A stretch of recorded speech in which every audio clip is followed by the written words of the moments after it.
Hello everyone. So this is going to be our first lecture for class 8 general science. Okay. So we are going to start with the very first chapter. Now what is the name of the first chapter? You may be knowing. The name of the first chapter is Living World and Classification of Microbes. So basically in this chapter we are going to study about the classification of living organisms. Okay. We all know that there are millions of species living on this particular our planet called Earth. So these living organisms have been classified in particular groups and subgroups. So we are going to study about this classification and our main focus is going to be on the classification of microbes.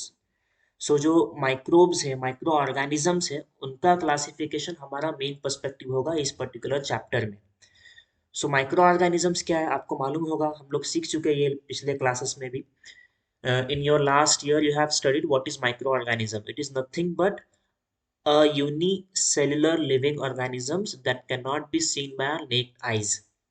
ये क्या होते हैं? Uni cellular living organisms होते हैं जिन्हें हम अपनी आंखों से देख नहीं सकते. Okay, so we are going to study about this microbes also in this particular chapter.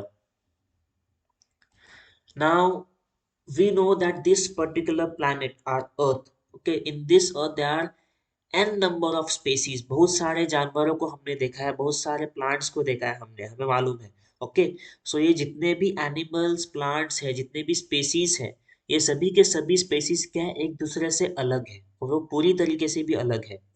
तो ये स्पेसीज जो है वो जो उनके बीच में जो डिफरेंसेस है उसको हम लोग इस चैप्टर में समझने की कोशिश करेंगे. Now we know that living organisms have adapted themselves according to geographic regions, okay, food, ingestion, defense, etc. etc. मतलब ये जो living organisms है, इन लिविंग ऑर्गेनिजम्स ने क्या किया है, अपने आप को माहौल के हिसाब से जो नेचुरल कंडीशंस है जहाँ पे वो सरवाइव कर रहे हैं उस कंडीशंस के हिसाब से खुद को क्या किया है, अडाप्ट किया है. मतलब उस पर्टिकुलर कंडीशन में रीजन में सरवाइव करने को उसने सीखा है. Now let me give an example of this.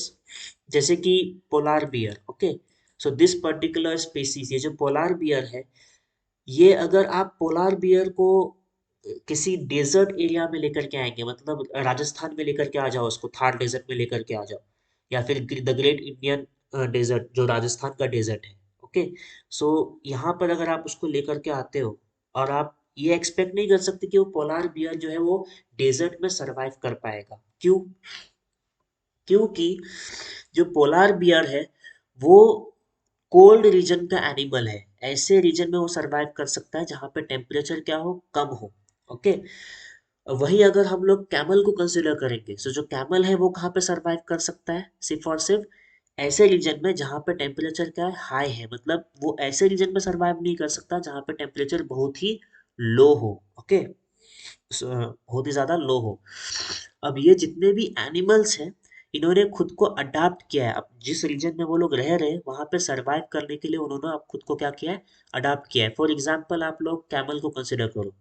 अब हम सबको मालूम है कि डेजर्ट में पानी की बहुत कमी होती है. We know that there is a very huge shortage of water in desert area. So ऐसे एरिया में जहाँ पे पानी की कमी होती है वहां पे ऐसे एनिमल्स ही सरवाइव कर सकते हैं जो बिना पानी के बहुत दिनों तक क्या कर सके, रह सके, जिन्हें जो बिना पानी के बहुत दिनों तक जिंदा रह सके. अब कैमल उसी कैटेगरी का एनिमल है. आप लोग देख लो कि जो कैमल है वो बिना वाटर के more than a month survive कर सकता है. सो कैमल ने क्या किया है, खुद को उस पर्टिकुलर रीजन के हिसाब से खुद को क्या किया है, अडाप्ट किया है. वो रहना सीख गया है उस रीजन में. Okay, this is the adaptation of that particular species. फिर कुछ एनिमल्स का जो फूड इंजेस्ट करने का तरीका होता है वो भी अलग अलग होता है.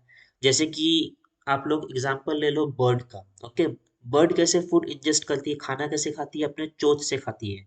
Bird ingest her its food from a beak, okay, using its beak. Whereas take an example of butterfly.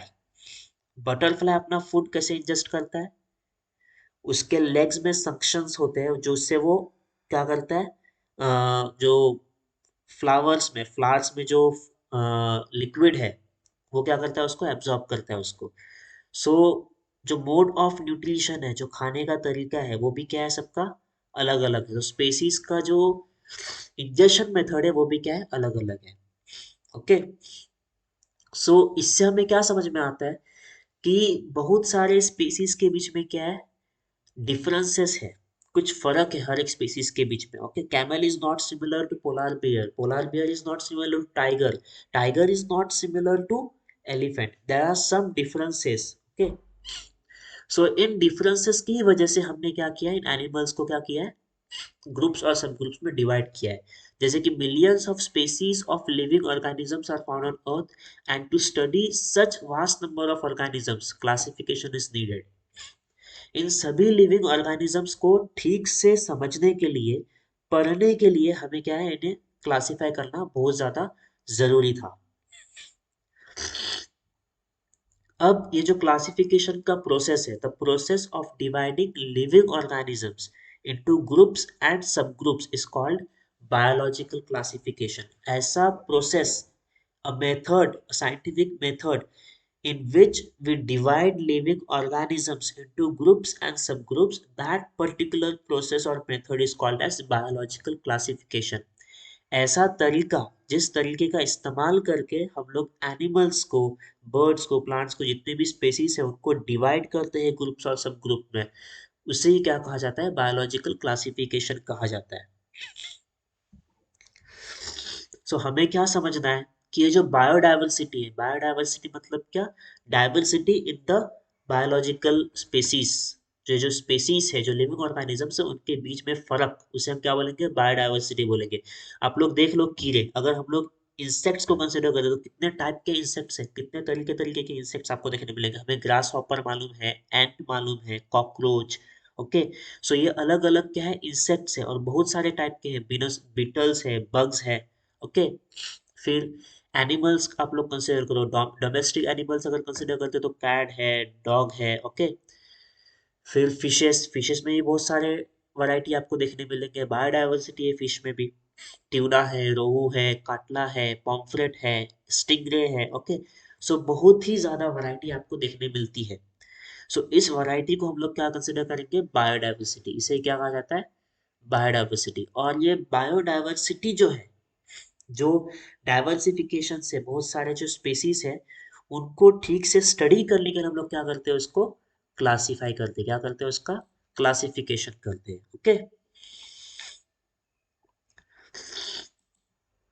अब ये जो क्लासिफिकेशन है, तो बहुत सारे साइंटिस्ट, बायोलॉजिस्ट जो है, इकोलॉजिस्ट है, उन्होंने एनिमल्स को, स्पेसीज को क्लासिफाई करने की कोशिश की है। जैसे कि कार्ल लिनायस नाम के एक बायोलॉजिस्ट थे, उन्होंने कोशिश की। He tried to classify the animals, then Haeckel is there, Copeland is there. So this particular biologist, ये जो बायोलॉजिस्ट थे, उन्होंने कोशिश किया कि वो लिविंग ऑर्गेनिजम्स को क्लासिफाई करें पर्टिकुलर ग्रुप में और सब ग्रुप में। लेकिन जिस क्लासिफिकेशन को आज प्रेजेंट टाइम में हम लोग कंसिडर करते हैं और जिसका इस्तेमाल करते हैं हमारे स्टडीज के लिए, वो है फाइव किंगडम क्लासिफिकेशन। क्या है ये, five kingdom system of classification. और ये five kingdom system of classification किसने दिया था, Robert H Whittaker. Robert H Whittaker, ये जो इकोलॉजिस्ट है, ये अमेरिका के इकोलॉजिस्ट थे। इन्होंने इन द ईयर 1969 में सभी स्पेसीज को पांच किंगडम्स में क्या किया, क्लासिफाई किया। What are those five kingdoms? You have to learn the names of these five kingdoms. It is more important. Okay, that is Monera, kingdom one. Then another kingdom is Protista. Then kingdom Plante, kingdom Fungi, and kingdom Animalia. So these are the five kingdoms. Kingdom Monera है, kingdom Protista, kingdom Plante, Fungi और Animalia। ये पांच kingdoms के नाम हमें मालूम होने चाहिए। देखो, basically in the beginning, in the very beginning, जो ऑर्गेनिजम्स थे उन्हें दो कैटेगरीज में पहले रखा जाता था। एक है प्रोकैरियोटिक और दूसरा है यूकैरियोटिक। ये जो प्रोकैरियोटिक और यूकैरियोटिक जो डिवीजन है ऑर्गेनिजम्स का, वो उनके सेल स्ट्रक्चर के ऊपर डिपेंड करता था। किसके ऊपर, सेल स्ट्रक्चर के ऊपर। प्रोकैरियोटिक ऑर्गेनिज्म मतलब क्या, ऐसे लिविंग ऑर्गेनिज्म जो क्या है, यूनिसेलुलर है और जिनमें सेल ऑर्गेनल्स प्रेजेंट नहीं है, मतलब इनके पास न्यूक्लियस नहीं होता था, गोल्गी कॉम्प्लेक्स नहीं होता। ओके, जो अलग अलग सेल ऑर्गेनल्स है, ओके, माइटोकॉन्ड्रिया हो गया, साइटोप्लाज्म हो गया, तो ये जो सेल ऑर्गेनल्स है वो इन पर्टिकुलर लिविंग ऑर्गेनिजम्स में प्रेजेंट नहीं होता था। उसे हम क्या बोलेंगे, प्रोकैरियोटिक ऑर्गेनिज्म बोलेंगे। क्या बोलेंगे, प्रोकैरियोटिक। वही यूकैरियोटिक लिविंग ऑर्गेनिज्म क्या है, यूकैरियोटिक मतलब क्या, ये जो ऑर्गेनिजम्स होते थे इनके सेल्स में आपको न्यूक्लियस देखने मिलता था, सेल मेम्ब्रेन होता था इनके पास, गोल्गाई कॉम्प्लेक्स, ये जो अलग अलग सेल ऑर्गेनल्स है, माइटोकॉन्ड्रिया, ओके, फिर smooth endoplasmic reticulum, rough endoplasmic reticulum, ये जो पार्ट्स है सेल के वो क्या होते हैं, प्रेजेंट होते हैं।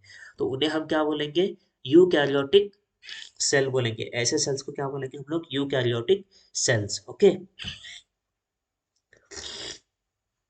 अब जो किंगडम मोनेरा है, ये किंगडम मोनेरा में जितने भी लिविंग ऑर्गेनिजम्स हैं उनका सेल स्ट्रक्चर क्या है, प्रोकैरियोटिक है। क्या है उनका सेल स्ट्रक्चर, प्रोकैरियोटिक, ओके।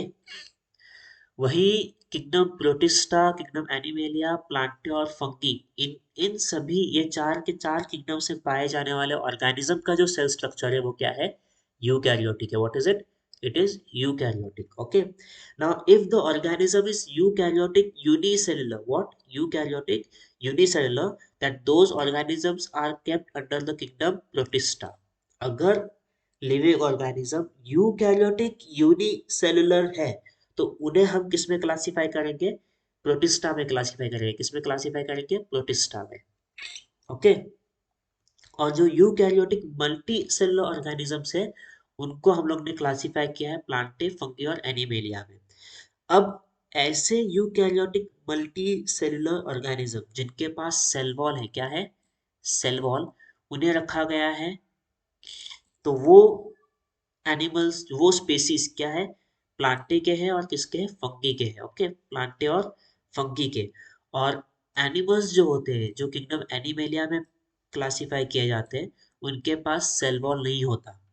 अब हम human beings, we human beings are also animals, okay, then what it means that we also do not have this cell wall, हमारे सेल्स में भी सेल वॉल नहीं है। नाउ जो ये प्लांटे है, किंगडम प्लांटे, इसे क्या कहा जाता है, इनमें जो लिविंग स्पेसीज पाए जाते हैं, ऑर्गेनिजम्स पाए जाते हैं, वो क्या होते हैं, फोटोट्रॉफिक होते हैं, ओके। मतलब इनमें फोटोसिंथेसिस नाम का जो एक केमिकल प्रोसेस है वो होता है, इसमें परफॉर्म करते हैं वो लोग। कौन सा प्रोसेस परफॉर्म करते हैं, फोटोसिंथेसिस, जिसके हम अपने अगले लेक्चर्स में, आने वाले लेक्चर्स में, चैप्टर्स में स्टडी करेंगे, व्हाट इज फोटोसिंथेसिस। और ये जो फंगी होता है, ये फंगी में जो ऑर्गेनिजम्स पाए जाते हैं वो क्या है, हेट्रोट्रॉफिक है। मतलब क्या, ऐसे ऑर्गेनिजम्स जो अपने फूड के लिए दूसरे लिविंग ऑर्गेनिज्म के ऊपर क्या करते हो, डिपेंड करते हो, okay. So those are heterotrophic, okay. So ये पांच किंगडम्स है, किंगडम मोनेरा है, किंगडम प्रोटिस्टा है, किंगडम प्लांटे है और किंगडम फंगी और kingdom Animalia, okay. You have to learn the name of these five kingdoms very carefully and properly. Now, criteria of classification, जब इन सभी स्पेसीज को हमने क्लासिफाई किया ये पांच किंगडम्स में, तो उस particular ecologist Robert H Whittaker ने कौन कौन से क्राइटेरिया को कंसिडर किया था। मतलब जब हम किसी को क्लासिफाई करते हैं, व्हेन वी जज समथिंग, जैसे कि हम लोग ने कहा, हाँ this particular student is not a good student, ये एक बुरा स्टूडेंट है, तो हम लोग थोड़ी किसी को भी इससे सीधा बुरा स्टूडेंट बोलेंगे। कुछ ना कुछ कैरेक्टरिस्टिक्स हम लोग देखेंगे, उनकी कुछ आदतों को समझने की कोशिश करेंगे और उसके बाद ही हम लोग बोल सकते हैं कि हाँ ये स्टूडेंट अच्छा है, ये स्टूडेंट बुरा है, या फिर ये चीज ठीक है, ये चीज गलत है। ये हम लोग कैसे बोलते हैं, जब हम उस पर्टिकुलर ऑब्जेक्ट को, चीज को स्टडी करते हैं। तो ऑब्वियसली रॉबर्ट एच विटाकर ने भी सभी स्पेसीज को क्लासिफाई किया है, तो हर एक स्पेसीज को उसने स्टडी किया होगा कि उनके अंदर क्या कैरेक्टरिस्टिक्स है, क्या एबिलिटीज है, क्या लाइफस्टाइल है उनका सरवाइव करने का। तो उसको कंसिडर किया था किसने, रॉबर्ट एच विटाकर ने। So basically, there were five criteria. First was complexity of cell structure. Particular species का सेल स्ट्रक्चर क्या है, वो जो स्पेसीज है वो प्रोकैरियोटिक है यूकैरियोटिक है। ये उसने सबसे पहले देखा कि जो लिविंग ऑर्गेनिज्म है उसमें प्रोकैरियोटिक सेल प्रेजेंट है कि यूकैरियोटिक सेल प्रेजेंट है, okay. So this was the first criteria. Second criteria क्या था? Complexity of organisms. अब ये जो ऑर्गेनिज्म है, living organism, whether it is unicellular और मल्टी सेलुलर, अगर वो यूनिसेलुलर है तो ऑब्वियसली उसे प्रोटिस्टा या फिर मोनेरा में रखा जाएगा। अगर वो मल्टी सेलुलर है तो ऑब्वियसली वो किस में जाएगा, किस में कंसिडर किया जाएगा? प्लांटे, फंगी या फिर एनिमेलिया में। ओके। उसके बाद मोड ऑफ न्यूट्रिशन। अब कुछ एनिमल्स जो है वो अपने फूड के लिए दूसरे दूसरे एनिमल्स के ऊपर डिपेंड करते हैं। For example we human beings, हम जो हमारा फूड है वो किसके ऊपर डिपेंड करता है? दूसरे स्पीसीज के ऊपर, प्लांट्स के ऊपर डिपेंड करता है। जो दूसरे एनिमल्स है उनके ऊपर डिपेंड करता है। We consume animals and we consume plants. Okay. So what we are consumers. हम लोग क्या है? कंज्यूमर्स है। We do not produce our own food inside our body, we consume food and we depend on other species. Okay. वही अगर हम लोग plants को कंसिडर करेंगे, प्लांट्स को, तो प्लांट्स क्या है? खुद का फूड खुद प्रोड्यूस करते हैं। Okay. They do not depend on any other living organism for the production of the food. Food material को प्रोड्यूस करने के लिए वो किसी और दूसरे एनिमल्स के ऊपर या फिर दूसरे किसी स्पेसीज के ऊपर डिपेंड नहीं करते। तो उसे हम क्या बोलेंगे? कंज्यूमर बोलेंगे, सॉरी क्या बोलेंगे उसे? प्रोड्यूसर बोलेंगे। क्या बोलेंगे? प्रोड्यूसर्स। ओके। यही जो मोड ऑफ न्यूट्रिशन है उसको और डिवाइड किया गया है ऑटोट्रॉफिस ऑटोट्रॉफ्स में और हेटेरोट्रॉफ्स में।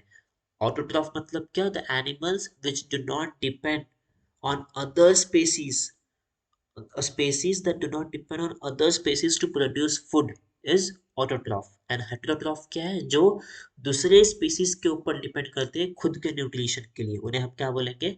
हेटेरोट्रॉफ्स बोलेंगे। तो वही अब लाइफस्टाइल के ऊपर आता है। ओके। आपका एनिमल प्रोड्यूसर है, कंज्यूमर है, किस टाइप से फूड को कंज्यूम करता है, दैट इज आवर लाइफस्टाइल। तो वो लाइफस्टाइल को भी रॉबर्ट एच विटाकर ने क्या किया? कंसिडर किया। Okay. Last criteria was phylogenic relationship. तो व्हाट इज फाइलोजेनिक रिलेशनशिप? ये क्या है? अकॉर्डिंग टू साइंस, साइंस के हिसाब से जितने भी लिविंग ऑर्गेनिजम्स है जो आज मल्टी सेलुलर ऑर्गेनिज्म भी, ये सभी के सभी ऑर्गेनिज्म क्या है? एक पर्टिकुलर सेल से क्या हुए? इवॉल्व हुए, यूनिसेलुलर ऑर्गेनिज्म से इवॉल्व हुए। और ये जो यूनिसेलुलर ऑर्गेनिजम्स है ये एलिमेंट के रिएक्शन से परफॉर्म हुआ है। मतलब एलिमेंट का जब रिएक्शन हुआ तो उसके बाद ये सेल का क्या हुआ? इवोल्यूशन देखने मिला है। सो पर्टिकुलर लिविंग ऑर्गेनिज्म का इवोल्यूशन कैसा है? Whether it has been evolve from unicellular to multicellular. Okay. इसे कंसिडर किया गया है इस पर्टिकुलर लास्ट क्राइटेरिया में, that is phylogenetic relationship. Okay. So thank you for joining this lecture. इस लेक्चर में हमने क्या क्या सीखा है? हमने बेसिकली देखा है कि क्लासिफिकेशन की जरूरत क्यों है हमें, why we want to classify this living organism, and we have seen the five kingdom classification which is given by Robert H. Whittaker. Now in our next lecture we are going to study the three kingdoms, that is kingdom Monera, kingdom Protista and kingdom Fungi. Okay, in detail we are going to study what is kingdom Monera, Protista and Fungi. Okay, until then